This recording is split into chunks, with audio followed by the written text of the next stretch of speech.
Hi, welcome to Finding Faith in Fiction. I'm Chrissy, and in this video I'm going to be sharing my March hopefuls for the month.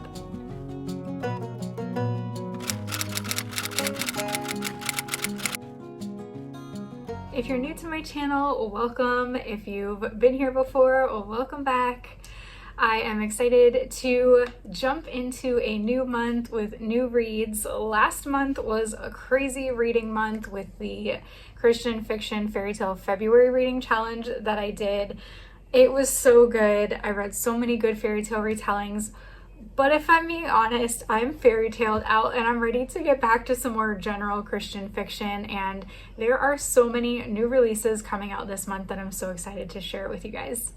Welcome to my first hopefuls video. I've never actually posted one of these at the beginning of the month. I've always just done a mid-month wrap-up and an end-of-the-month wrap-up. So this is new. It's February 28th today, so I'm getting this done pretty early. I've actually got my Instagram post all ready to go. Like, what's happening? I don't know. Things are a little bit crazy here. My mind's a bit of a mess. It's just been a weird week here. We've been out of water at our house for 4 days. So I've got like greasy hair going on. We have dishes piled in the sink. I've not been able to shower, flush toilets. We're having to cart in water from friends' houses. Like it's nuts here. And it's also hot. It is so hot today. I have my fan. If you hear any running sounds in the background, it's my fan blowing straight on my face. I've got my soda water here. It is getting to be very hot, and in Thailand, March is really kind of the beginning of our like hot summer season, and April is really like the peak of it. So we are well on our way into some pretty high heat. We're averaging about 90 right now, which doesn't sound awful, but when you factor in like 80% and higher humidity, it starts feeling a bit yuck. So I'm a bit of a mess today. Sorry. I tried to like brighten up my accessories to make me feel less dirty and gross. Am I oversharing with you and giving you TMI? Yes, but welcome to my neurodivergent brain. Well, let's go ahead and get into my March hopefuls.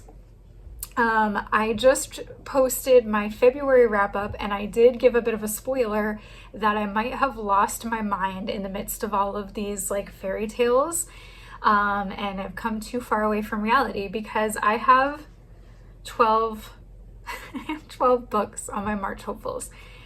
I've never read more than 10 books in a month, so I don't see that happening. I guess there's a first time for everything though. So I'm not going to say never, but it's highly unlikely I will actually get to all 12 of these. So basically what I did was I looked at kind of my list of new releases, like what's coming out, what came out in February that I really wanted to read, but didn't because of the fairy tale challenge. And then what's coming out in March that was like really good to me.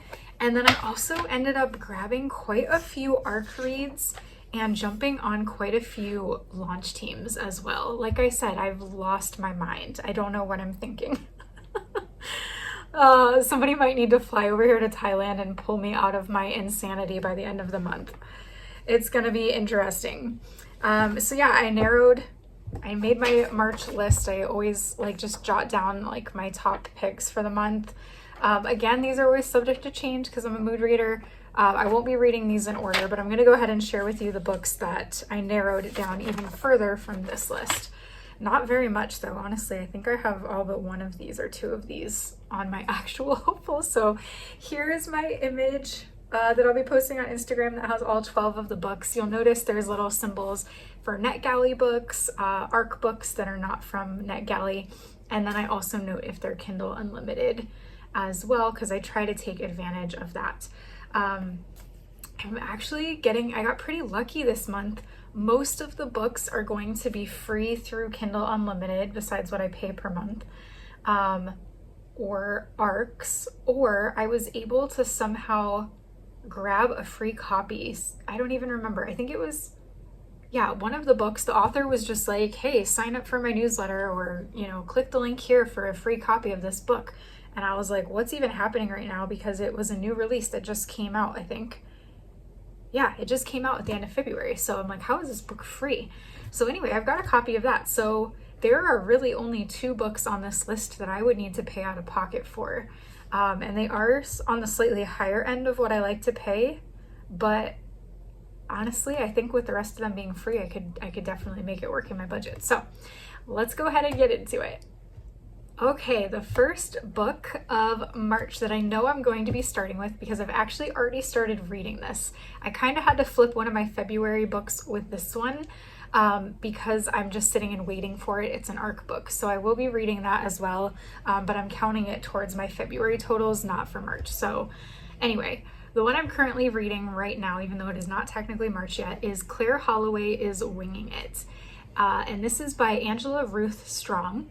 This is going to be a new release. It is scheduled to come out on March 17th. So I actually was able to sneak in at the last minute to the launch team for this book. It just sounded so cute.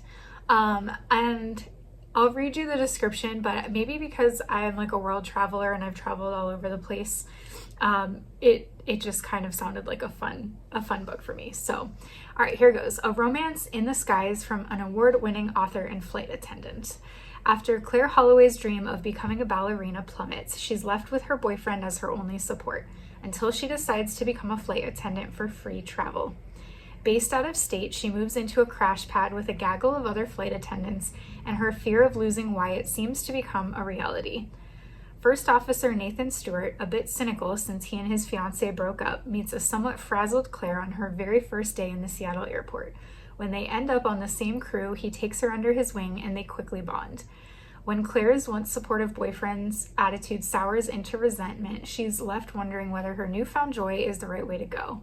Pulled between 2 men and her new career, Claire must learn to listen for God's direction the same way her flight crew follows air traffic control. In this hilarious rom-com, readers will lift off into the turbulent skies of romantic adventures as Claire navigates God's plan for her life. I've been on so many airplanes in my life and like long haul flights, right? So I don't know, something about this just seemed really cute to me. I'm actually terrified of flying and have really bad flight anxiety. My last flight to America in the fall, I don't know if I talked about this in any of my videos in the fall, it was like literally the worst, scariest flight of my life. I thought the turbulence was so bad it was going to shake us out from the sky. Like awful flight. So I hope this won't be triggering. I don't know, we'll see. But I'm really excited to be on the launch team for this book. I actually started this book today, and I'd say within, I don't know, 45 minutes of reading maybe, I'm already like quite a few chapters in. I'm about to start chapter 8. Maybe it was only, I don't know, 30 minutes to 45 minutes. So it is a quick read. So far it is super fun.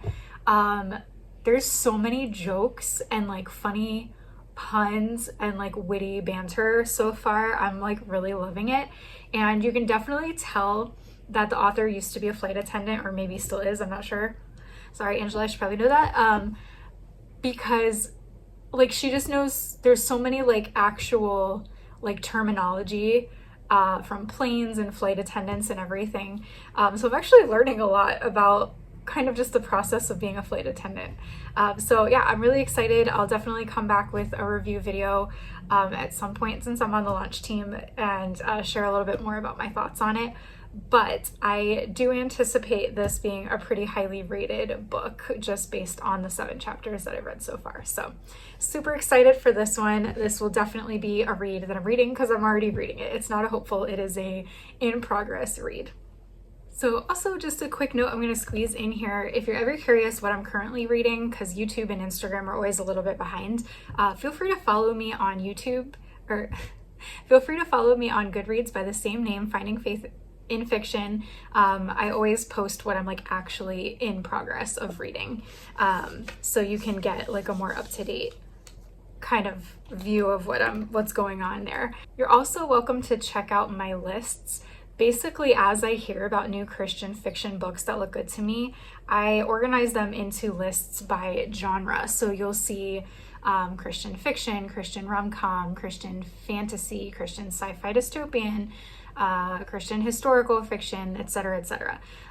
Fairy tale retellings, general retellings of any story, Christian Regency, like they're all broken down.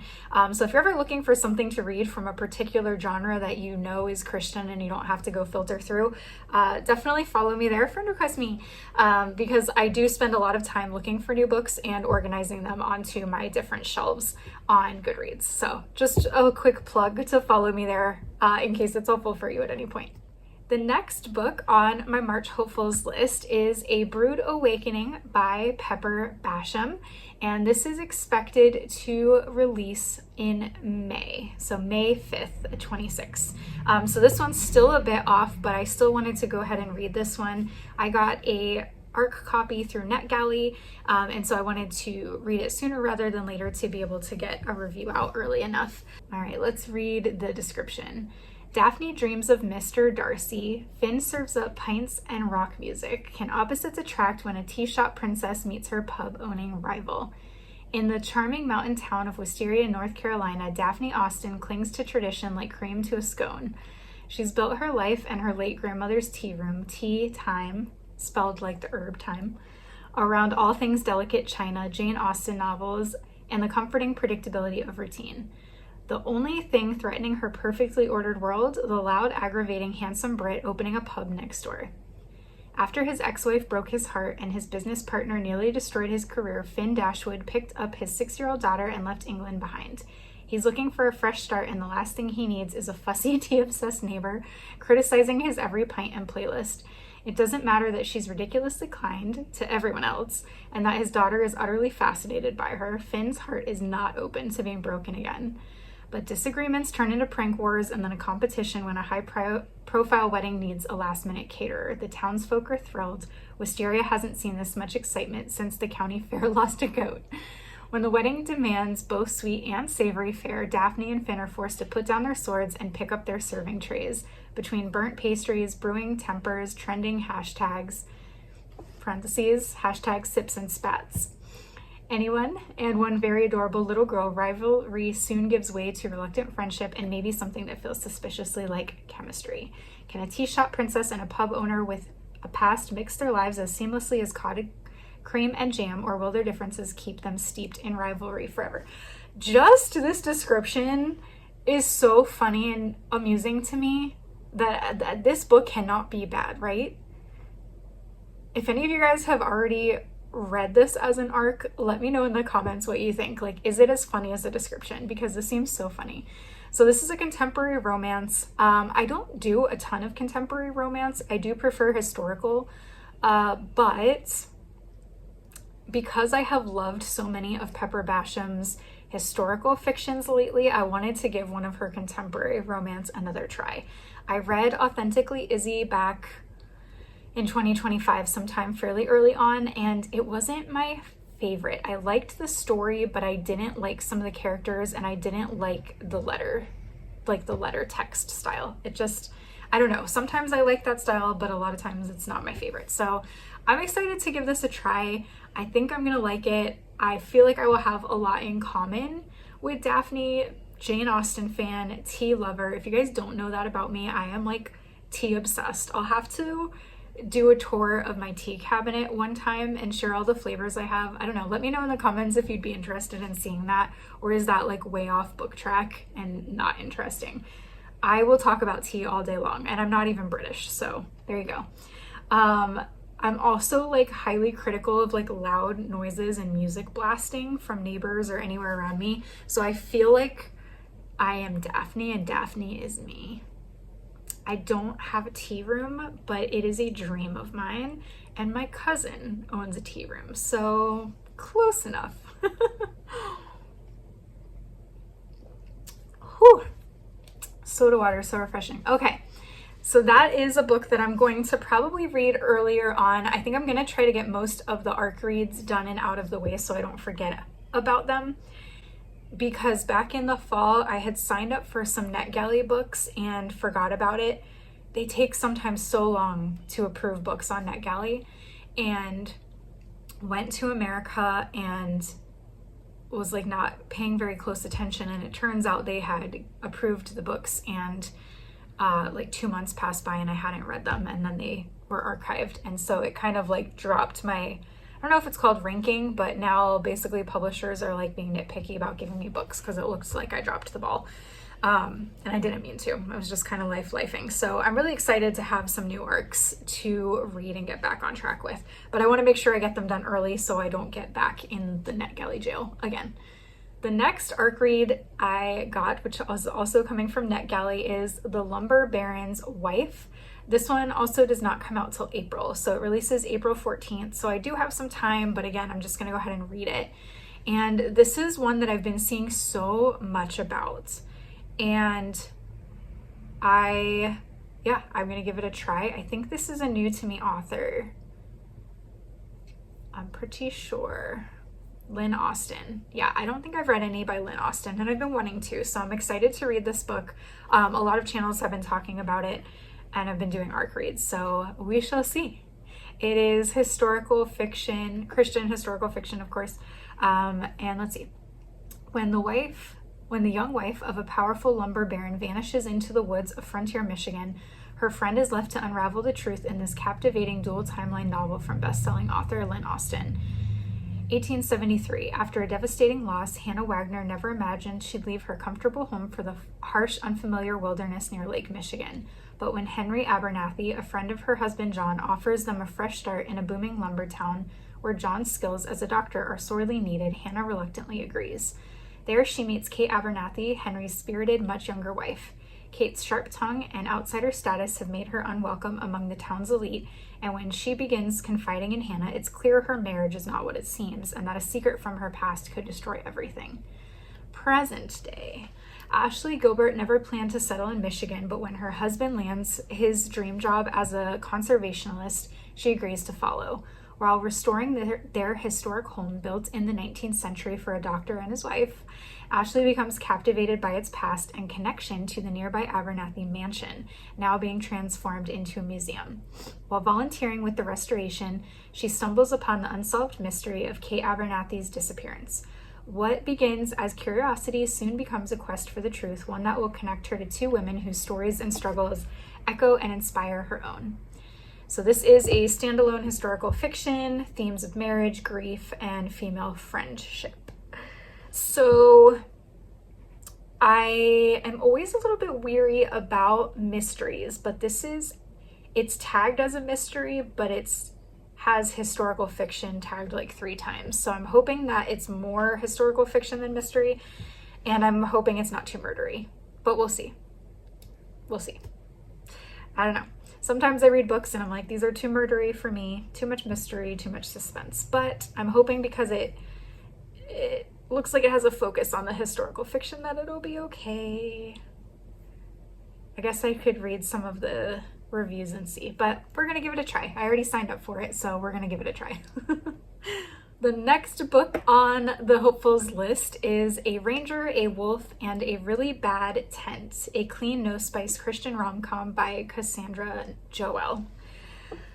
This is also an arc read for me, but I got this not through Netgalley. I got it directly through the author as part of her arc team, and I have actually read one of her books before and really, really enjoyed it so much. It was one of her fall rom-coms about cowboys. Let's see, How to Fall for a Cowboy, an all-pumpkin, no-spice Christian rom-com. And I think I gave that one like 4.5 stars maybe. It was so cute. It was such a cute fall rom-com, and I really, really liked it. And I feel like I need more rom-coms in my life. I am actually like a huge Hallmark movie fan. And so, yeah, I'm looking for like really good, funny, witty Christian rom-coms. I think this one is gonna be awesome, and I think the Claire Holloway's Winging It one are both going to be like really great rom-coms. So I'm really excited this month to have a couple of like really fun rom-coms in the lineup. If you guys know of any others that are like Christian rom-com, not just clean but Christian, drop it in the comments, because I'm always looking for more like funny rom-coms to read. I like humor, I like wit, give me puns all day long. I love it. So anyway, this book comes out on March 10th. So I'm actually going to read this one right after I read the Claire Holloway is winging it. So hopefully I'll have reviews on this one coming soon as well. Hopefully before the release date. I will try my best. All right, here's the description. When her phone dies in Yellowstone, she might just find a real connection. Ember Hollis is addicted to her phone and chasing relevance when sudden microburst floods her Yellowstone campsite and waterlogs the one thing she can't live without. Forced offline, she collides with Ridge, a rugged, very hot park ranger with cowboy roots, muscles for days, and no cell phone at all. As the wilderness strips away the filters, Ember is forced to face herself, and while the park buzzes over a legendary wolf returning to Yellowstone for her mate, Ember discovers a deeper love, one that leads her not just to a man, but back to Christ. Yes, yes.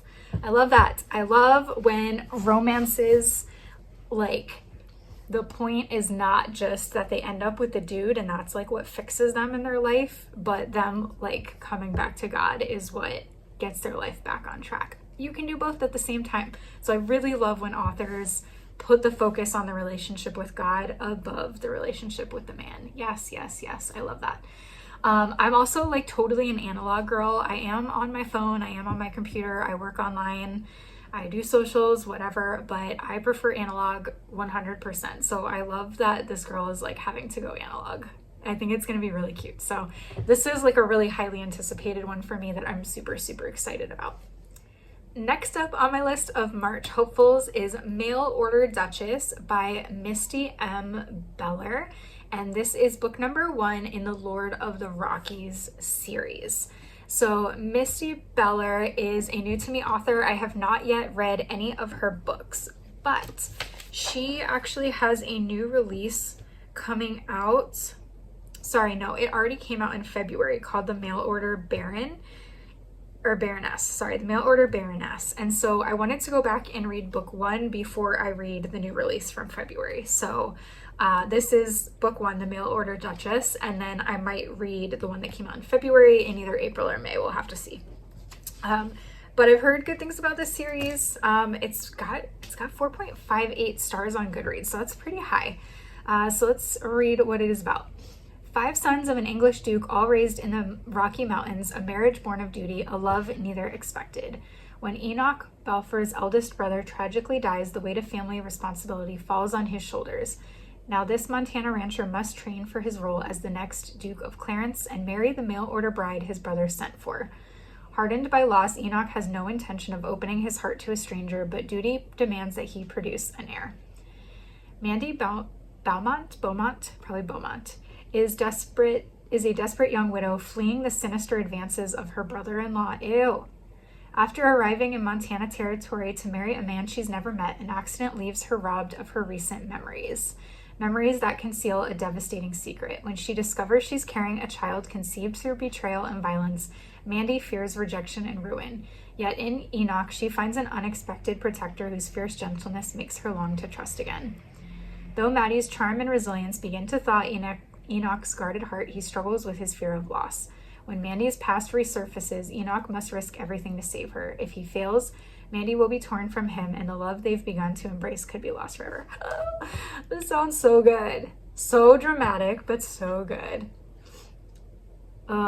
Sinister advances of her brother-in-law give me the major creeps, guys.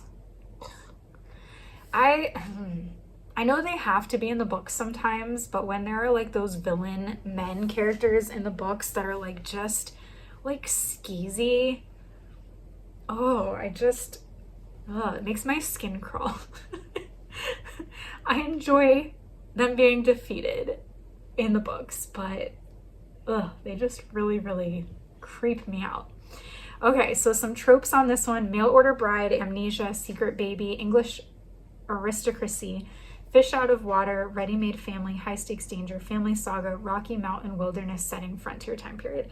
I'm really curious what the Duke Duchess part, the English aristocracy, has to do with the Rocky Mountain setting. Like, I'm curious how the Montana is gonna connect with that. I don't know. I'm curious. I'm very curious. Let me know if you've read this already, what you thought of it. And yeah, I think this is going to be one that I'm going to enjoy.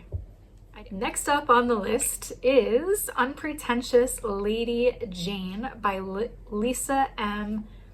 Prisock. Someone correct me who knows, because you know I can't pronounce anything to save my life.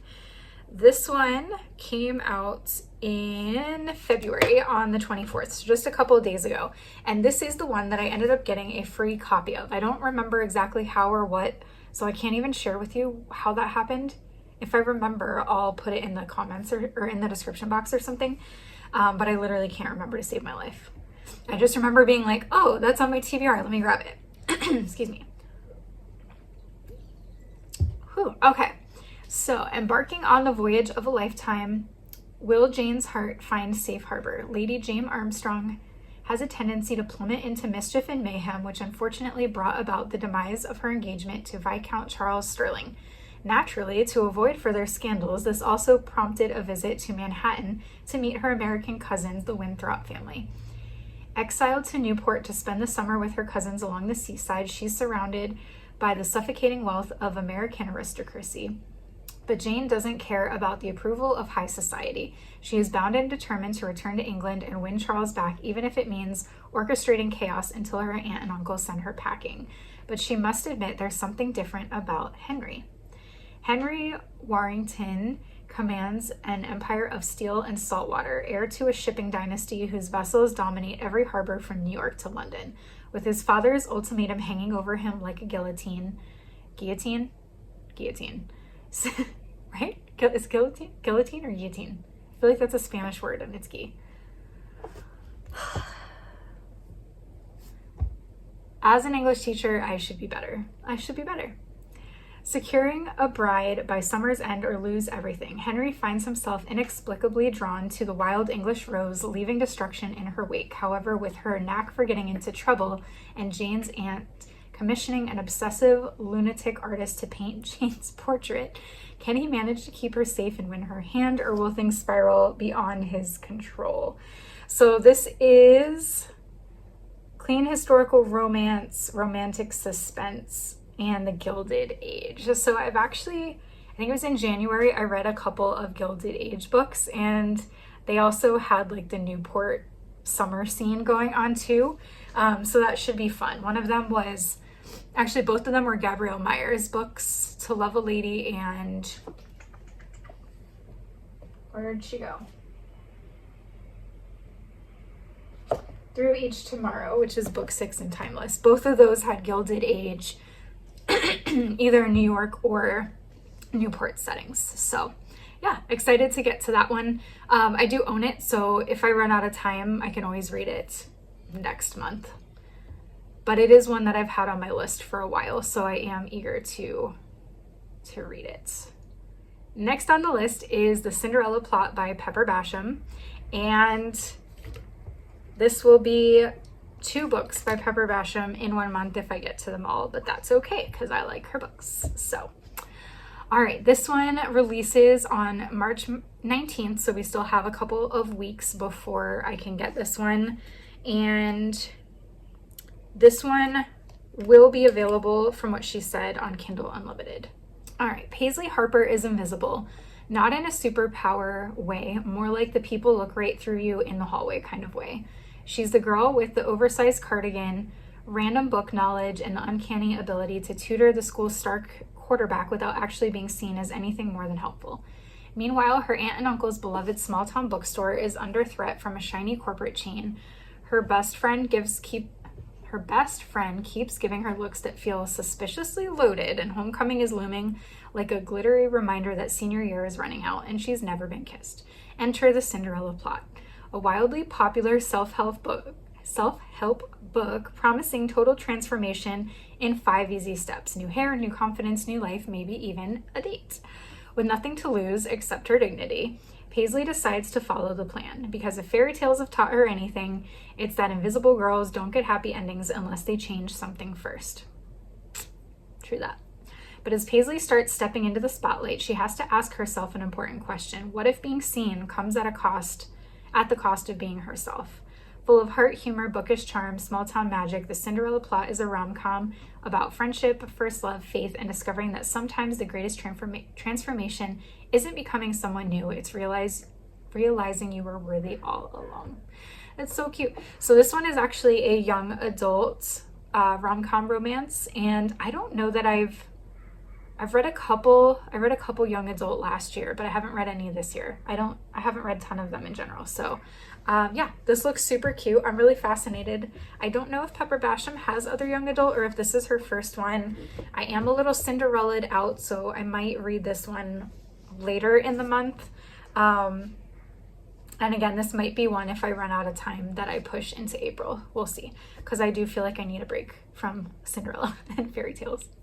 Next up, we have Taming Lady Temperance by Karen Whitemeyer. If y'all have seen some of my February videos, you know that I was a little bit disappointed by If the Boot Fits.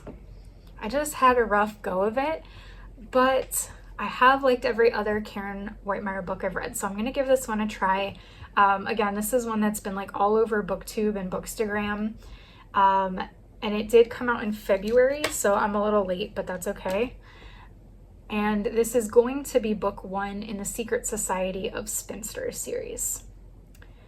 So let's see what she's about.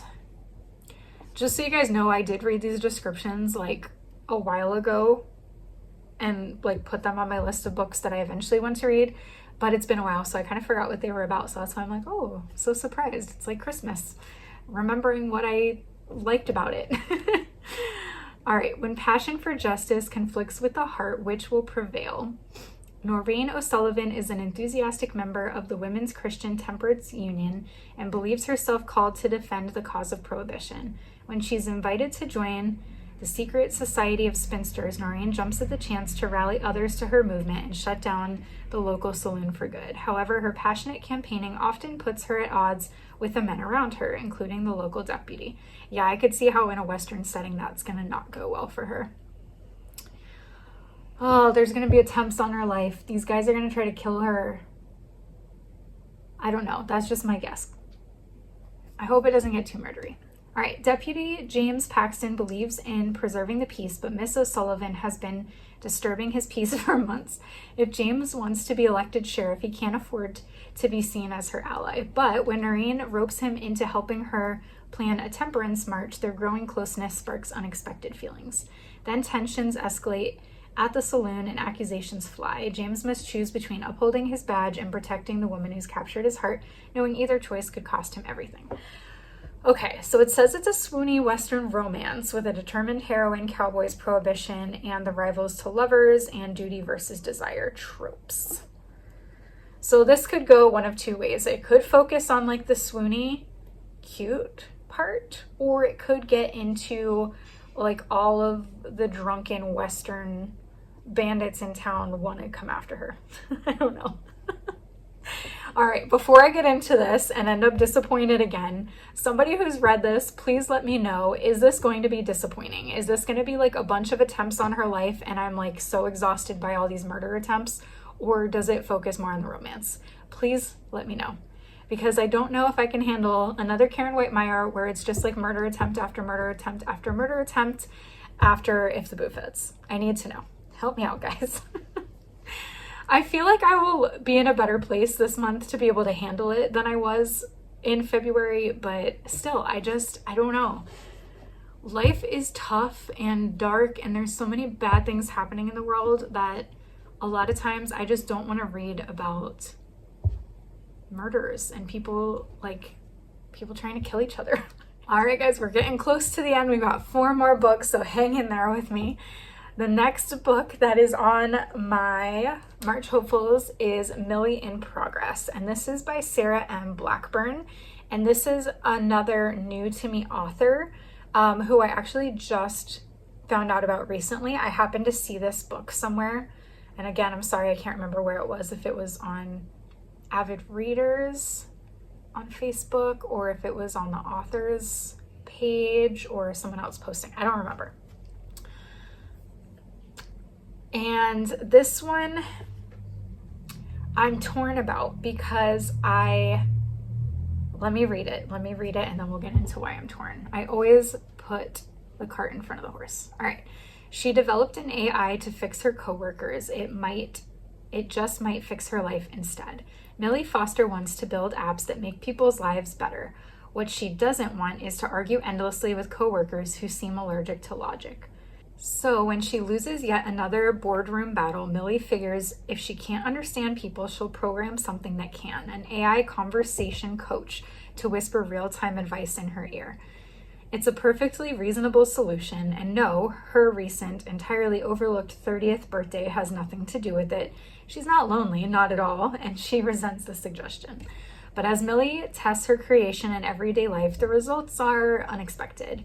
Instead of simply smoothing office debates, the AI nudges her into the messy business of actual friendship, whether it's cheering on her quirky neighbor in a lasagna contest or teaming up with the maddeningly charming Graham Elliott to pitch her startup to investors. But when her startup is betrayed and Millie gets blamed, she'll need more than algorithms and logic to clear her name, maybe even friends. The reason I said I feel a little bit torn about this one, I like the premise, but I also am like a little bit I am pretty anti-AI. I use AI for work. I have to, I'm required to, but I don't like it. I have a whole swarm of issues with AI, which I won't go on that rabbit trail with you guys, but I don't know if I'm gonna like that part of the book. But what I do like about this book is I think she's neurodivergent, and she like has a hard time with social interaction in general, and that's kind of what like prompts the whole AI app to coach her. And being neurodivergent myself and being incredibly socially awkward and having a hard time making and keeping friends, like I think I will relate to that part of the book. So there's not a ton of books that I know of that are Christian fiction that are about neurodivergent main characters. So I do want to give it a read just for the representation aspect, because I feel like it'll be relatable for me. So this one is available, one of the ones on Kindle Unlimited, so I won't need to pay anything for that one. And again, if I don't get to it this month, I can push it to next month since I know it will be available. The next book on my March hopefuls is Sometimes Love is Worth the Risk by Laura Hawkins. And this is book 1 in the Sometimes Love ... series. Again, this is another new to me author. I happened to stumble across this book randomly and hadn't heard of the book or the author, but it is tagged as Christian fiction, and I'm so excited, guys, when I find new authors that I haven't read that are being recommended and I go to Goodreads and they are marked Christian fiction, because so many books that look cute to me, they're clean, but they're not Christian, and you guys know my spiel about that. So it just always makes me excited to come across new authors who write specifically Christian fiction. All right, Josie is not a risk taker or a rule breaker. Could the handsome yet irritating new teacher make her want to change her ways? Josie has everything she needs: a loving dad, a mischievous cat, a cozy little house, a supportive church family, and her dream job as an algebra teacher at Maple Valley High School. But something is missing. Everything changes when her beloved mentor retires, prompting Josie to step into leadership as head of the math department. Complications arise when Cooper Donahue, the attractive but annoying new teacher, moves into the classroom across the hall and the house next door. Ooh, double whammy. Josie is sure Cooper Donahue is nothing more than an obnoxious man determined to make her life miserable. Could he actually be the one person who could make her life feel complete? Cooper is looking for a fresh start in the picturesque town of Maple Valley, Tennessee, eager to slow down after years of a demanding career. Not only does he find the peace he craves in the foothills of the Great Smoky Mountains, but he also finds himself irresistibly drawn to Josie Bloom, the most captivating woman he has ever met. Unfortunately, she seems determined to keep him at arm's length. Finding new ways to get under Josie's skin gives Cooper a thrill he has been missing since he left his former career. However, the school district's policy prohibiting romantic relationships between teachers presents a dilemma for should he risk his job and the newfound tranquility of his life for a chance at love with the girl next door. the more he gets to know Josie, the more he's convinced she would be worth the risk. So I'm a teacher. I've been teaching for, I don't know, 16, 17 years, something like that now. So I am excited to read not only one, but two teacher main characters in the book. I think that's going to be super fun for me. And then also, I am technically an official resident of the state of Tennessee, and my mom lives in Tennessee, lived there, might go back there. So I always love when a book is set in Tennessee as well. So that one, yeah, it just sounded super cute because I have things in common with the main characters, and yeah, it sounds hilarious. I'm excited to see what mischief Cooper decides to instigate to mess with her. The second to last book on my March Hopefuls list is The Good Fortune of Miss Robbins. And this is by Melanie Dickerson and expected to release on March 17th. There is also currently a giveaway for this book on Goodreads. If you'd like to enter it, there are 17 days left to enter the giveaway. So I'm not crossing my fingers. I just won a giveaway last month, so the odds are unlikely, but I figured I'd try. So we'll see how it goes. This one is available on Kindle for purchase. It is currently listed at $12.99. So if I do read this one, it will be a purchase out of my book budget, which is okay, because like I said, I haven't paid a lot. Actually, this month, I don't think I paid much, and then in March, I won't be paying much for books either, so it's not a big deal. Here is the description on this one. My only remaining marriage prospects were the head gardener, the vicar, and the steward, but how could I marry any of them when I was in love with Lord Brookhaven? Charlotte Robbins accepts a governess position for the Earl of Brookhaven's siblings despite rumors of the Earl's severe and mysterious demeanor. As a lowly governess, Charlotte entertains thoughts of a possible romance with an eligible servant until she does fall unexpectedly in love with the pensive Earl himself. But love does not mean a match is possible, and the Earl's friends warn Charlotte that if he were to fall for her, it would ruin him. Just as Charlotte resigns herself to the impossibility of her feelings, she receives news that she has inherited a fortune from a long-lost relative. Now thrust into London high society, Charlotte grapples with suitors vying for her attention, but her heart still belongs to the Earl of Brookhaven. As secrets unfold, she can no longer certain if her newfound fortune is a blessing or if it's the very thing that threatens the love she's always longed for. Okay, so I am intrigued by this because it looks like Regency era. It doesn't say Regency specifically, but it looks like Regency era. I don't know if this is going to be one of the cases of like her getting this inheritance is like just a little too perfect. Like it does say she has to battle with if it's a blessing or a curse, but like she just happens to get an inheritance from a long lost relative when she's in love with an earl who can't be with her because she's poor. I don't know. We'll see. I'm like very intrigued by this book though. I do love a good Regency, and the whole forbidden love trope, you know, just, yeah, we'll see. We'll see how it goes. But I want to find out. I do want to find out if it's going to be one of those, this is way too convenient to happen right at this moment, or if it's going to make total sense and I'm going to fall in love with it. So, all right, guys, you've made it to the last book of my March Hopefuls list. Thanks for hanging in there.